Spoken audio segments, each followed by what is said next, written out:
Permisi Ustadz, mau kemana Anda? Saya mau tanya, ini pertanyaan dari, saya bacakan ya, teman namanya Herfansyah Adius. Permisi Ustadz, saya mau tanya, kalau semisal nggak Jumatan 3 kali, sudah dianggap kafir. Lantas jika wabah corona ini sampai 1 bulan, berarti kita sudah tidak Jumatan 4 kali. Nah itu gimana ya Ustadz? Baik, bagus pertanyaannya. Memang ada keterangan dalam satu hadis yang diriwayatkan salah satunya oleh Imam Abu Daud. Nomor hadis 1052, rawinya Abi Al-Ja'i. Ya, dari Rasulullah SAW, beliau pernah bersabda, bima makna man taraka thalatha juma'in tahawunan alaihi. Nah, tolong digaris bawahi kalimat tahawunan alaihi. Ya, taba Allahu ala qalbi. Siapa yang sengaja meninggalkan Jumat sebanyak 3 kali karena meremehkan itu, tahawunan alaihi itu menganggap ringan, remeh.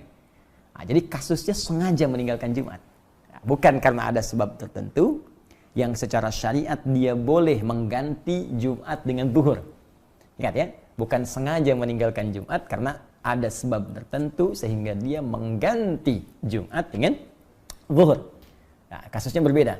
Maka di hadis ini dikatakan siapa yang sengaja meninggalkan Jumat sebanyak 3 kali karena meremehkan, menganggap ringan ibadah Jumat itu, maka taba'allahu ala qalbi. Allah akan menutup, memberikan cap kepada hatinya.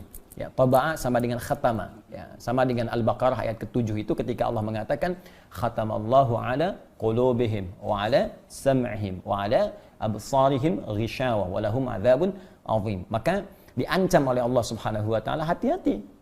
Ya, nanti kalbunya bisa tertutup. Ya, kalau kalbu tertutup, pada akhirnya sulit menerima informasi.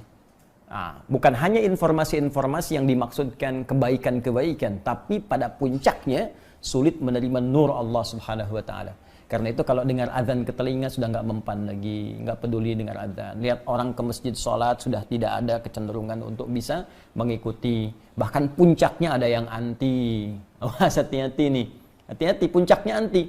Ya, mohon maaf, ya, azan jadi komplain, lihat orang sholat jadi sewot. Nah, sekarang padahal ada tempat misalnya yang aman, ya boleh jadi tidak ada isu virus di situ, tiba-tiba ikut komentar tutup masjidnya misalnya. Nah, ini aneh nih, saat masjid buka Anda tidak ada, ya saat masjid sekarang ada corona ramai Anda minta ditutup, padahal orangnya nggak pernah ke masjid misalnya. Nah, itu juga hal yang penting untuk kita dudukan dengan cara yang baik. Jadi yang dimaksud kondisi sekarang corona ini kondisi yang berbeda yang dimaksudkan hadis yang tadi. Ya, karena itu penting kita mengkaji secara detail sehingga tidak salah paham atau pahamnya yang salah. Jelas ya?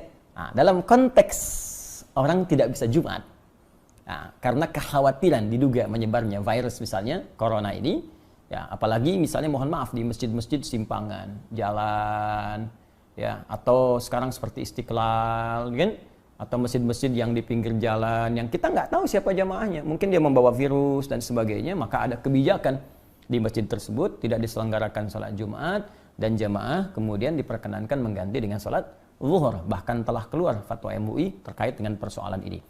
Maka di sini pernah saya sampaikan berlaku hadis Nabi. Ya, idza maridal 'abdu aw safar kutiba lahu mithla ma kana 'alaihi muqiman sahiha.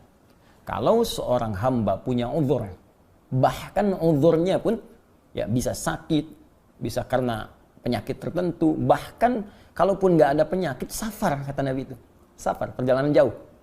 Ya, karena ada masyaqqah, kesulitan tertentu. Jadi ilat perjalanan itu, sebab perjalanan itu bisa karena panjangnya jadi lelah, atau bisa karena kedua masyaqqah, kesulitan dalam perjalanan itu yang menyebabkan ia tidak mampu mengerjakan rutinitasnya. Dia nggak bisa Jumat. Kemudian dia kerjakan zuhur. Bahkan dalam waktu bukan Jumat pun dia berangkat, misal saya ingin katakan saya tinggal di Bekasi ini. Ya, kemudian saya akan ke Bandung. Macetnya luar biasa. Macet. Saya sampai di kilometer 57, saya singgah di situ. Nah, situasi macet luar biasa, mungkin sampai ke Bandung maghrib gitu kan, sehingga tidak mendapati asar di tempatnya atau di jalannya. Maka saya jamak qashar. Ya, saya gabungkan zuhur dengan asar, saya persingkat jadi 2. Itu dalam situasi jamak qasar pun, kata Nabi, Anda mendapatkan pahala sempurna seperti Anda biasa kerjakan sebelumnya dalam rutin. Jadi kalau Anda biasa ke masjid, dapat pahala ke masjid. Ya, dapat pahala komplit. Bahkan kalau Jumat pun Anda nggak Jumatan, Anda kerjakan zuhur, pahalanya dapat senilai Jumat. Itu hadis. Nah, jadi ini pentingnya kita mengaji sehingga bisa menempatkan sesuatu sesuai dengan tempatnya. Jadi jangan sampai ada pembicaraan begini misal, lebih baik saya berjuang ke masjid kalau meninggal pun sedang syahid di masjid. Anda nggak bisa pastikan meninggal di mana. Ada poin. Hati-hati, kita nggak bisa pastikan. Jangan-jangan nanti Anda ke masjid meninggalnya di rumah. Dan ke rumah bawa virus misalnya. Virusnya menyebar pada keluarga, pada anak, pada istri. Ini lebih bahaya lagi. Jadi carrier Anda membawa nih. Jadi agen pembawa virus kepada yang lain. Nah ini penting difikirkan di dalam konteks ini. Dan Nabi telah memberikan solusi. Ya, Nabi telah memberikan solusi tentang persoalan yang dimaksudkan. Wallahu ta'ala a'lam bis-shawab. Baik, bismillah. Kita lihat lagi, ada pertanyaan lagi yang lain. Nah, dia. Assalamualaikum warahmatullahi wabarakatuh. Assalamualaikum warahmatullahi wabarakatuh. Pertanyaan dari Mas Panji Adi Pranata. Ustadz, di tempat saya bekerja tidak diberlakukan work from home. Jadi kerja dari rumah. Jadi masih masuk kerja setiap hari. Dan saya selalu sholat berjamaah di masjid. Apalagi lokasi masjidnya ada di seberang kantor. Karena saya berpikiran, saya malu sama Allah ketika kita bisa pergi untuk bekerja mengejar duniawi, tetapi untuk pergi ke masjid nggak bisa. Padahal dari segi resiko sama, ya. Makanya saya masih ke masjid sampai dengan saat ini, kecuali memang sudah ada kebijakan untuk work from home. Mohon tanggapan Ustaz. Terima kasih. Waalaikumsalam. Assalamualaikum warahmatullahi wabarakatuh. Waalaikumsalam warahmatullahi wabarakatuh. Pertanyaan Anda sangat baik. Dan tentu bagian pertama, bekerja dari rumah, work from home, sekarang bahkan sudah diperintahkan oleh otoritas di negeri kita, pemerintahan kita, untuk bisa mengatur keseluruhan itu dan memprioritaskan bekerja dari rumah. Jadi kalau sudah diberikan arahan demikian, akan lebih baik kemudian para pengusaha-pengusaha, pekerja-pekerja itu bisa mengikuti instruksi dimaksud dan menyesuaikan dengan keadaan tempat kerjanya. Jadi mungkin yang bekerja di situ memang yang sifatnya memang harus tinggal misalnya di kantor, silahkan. Yang bisa dikerjakan di rumah. Ini saran saya yang pertama. Sehingga memudahkan setiap orang untuk bersinergi mengatasi wabah yang kita maksudkan saat ini, yaitu virus COVID-19. Dalam situasi syariatnya, tentang fikih ibadahnya, sebetulnya begini. Ya, jika di tempat itu, masjid yang tadi Anda sebutkan, seberang kantor, itu kan persimpangan jalan. Ya, jika di wilayah Anda bekerja itu, sudah ada keterangan dari pemerintah setempat. Misal, saya gambarkan sekarang Jakarta misalnya, ya, pusat ekonominya, pusat bisnis, pusat macam-macam di situ, kan sudah diberikan statement. Itu wilayah merah semua. Ya, bahkan MUI lokalnya pun sudah memberikan satu keterangan supaya kegiatan-kegiatan berjamaah, baik sholat berjamaah ataupun sholat Jumatnya, itu kemudian masing-masing menunaikan ibadah penggantinya di rumah.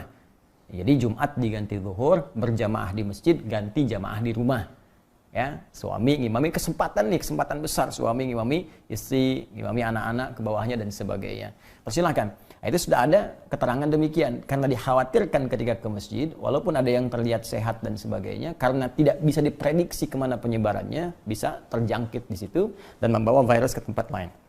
Kalau dalam situasi semacam ini, maka kalaupun Anda diminta perusahaan bekerja tetap di kantor, berlaku hadis yang saya sebutkan sebelumnya tadi.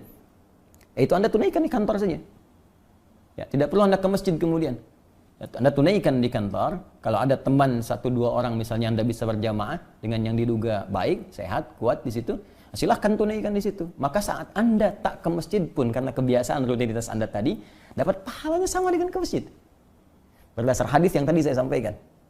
Ya, tapi kalau Anda paksakan ke masjid tadi misalnya, dengan pengetahuan yang tadi Anda sampaikan, Anda malu kepada Allah. Sekarang kenapa kita nggak malu mengikuti ya perintah Allah ya, yang melarang kita melalui Rasulnya untuk hadir di tempat yang di situ ada wabah atau kemungkinan terinfeksi atau terjangkiti sehingga membawa ke teman-teman yang lain dan menyebarkannya tanpa disadari.